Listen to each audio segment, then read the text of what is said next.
গত কয়েক সপ্তাহ ধরেই লাগামহীন চালের বাজার। বড় মৌসুমের ধান সংগ্রহ শেষে নতুন চাল বাজারে আসলে সাধারণত দাম কমে, কিন্তু এবার উল্টো বেড়েছে দাম। মানভেদে সরু চাল কেজি প্রতি ৬ থেকে ৭ টাকা, মাঝারি ধরনের চাল ৩ থেকে ৪ টাকা এবং মোটা চাল ২ থেকে ৩ টাকা পর্যন্ত বেড়েছে। চালের মজুত ও সরবরাহে কোনো ঘাটতি নেই।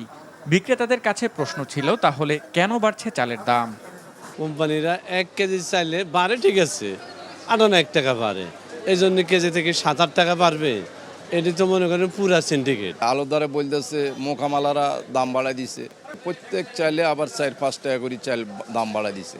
বাজারে ধানের অভাব নাই, চালের অভাব নাই, শুধুমাত্র সিন্ডিকেটের কারণে চালের দামটা বাড়তেছে। ভরা মৌসুমের ২ সপ্তাহের মধ্যেই উত্তাপ ছড়াতে শুরু করেছে সবজির বাজার। বেশিরভাগ সবজির ক্ষেত্রেই কেজিতে ১০ থেকে ১৫ টাকা বেড়েছে বলে জানান বিক্রেতারা।